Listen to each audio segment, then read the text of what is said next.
Checking for apps. This is how you gotta treat your mind, right? I just follow this. Okay. Bless up. I just follow this like three voice thing, right? You gotta hear three voices before you decide on something, right? At least for me, if you got the kind of mind that I got, you know? Yeah, anyway. You know that voice in your head when you was doing a multiple question, okay? Like when I was doing multiple questions, right? In school or whatever exam or even just regular things in life and stuff, right?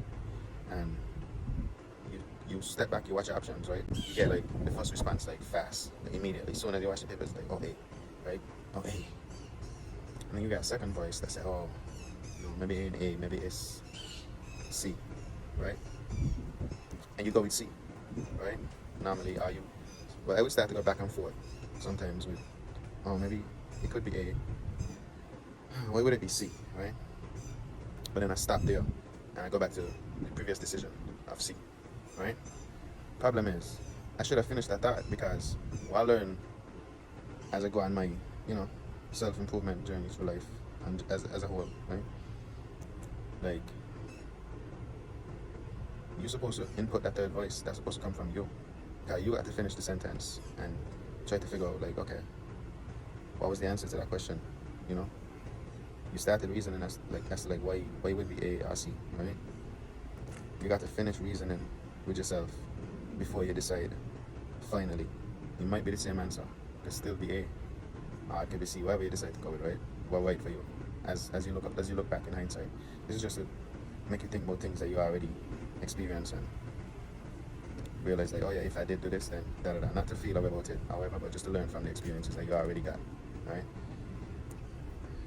And then you can move forward from it. But really stop and ask yourself why. When you stop and ask yourself why, like actually finish your thoughts. Like, don't just let life interrupt you. You know, a lot going on.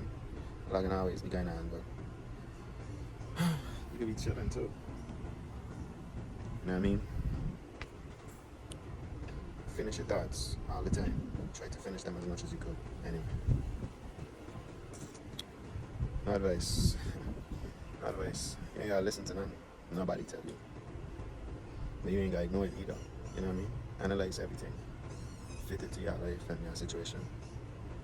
Don't just decide halfway. My mother used to say all the time, don't do it if you're gonna halfway do it. Just don't do it. Right? Decide to do it, lucky. Anyway. No advice. So the reason I think this can help you, right, gauge your frequency is because you have to ask the questions to find out why you make the decisions that you make, right? If you're trying to operate at a positive vibration, like for throughout the day, you got to keep gauging yourself, right? Keep checking yourself. So that first voice for me is normally my intuition, trying to lead me towards the right decision that will move me towards the goals that I want at the time, right? That second voice is normally my old frequency or just my paradigm, right? Like if you're still operating in your old paradigm, you're still fighting to get out of this mental struggle, like you're gonna get results that might be a little off, right? So that second voice, you could be second guessing the right decision, or if you already fix it, you could be on the right path. But that third voice is you gauging all of that to make sure you're aligned with yourself.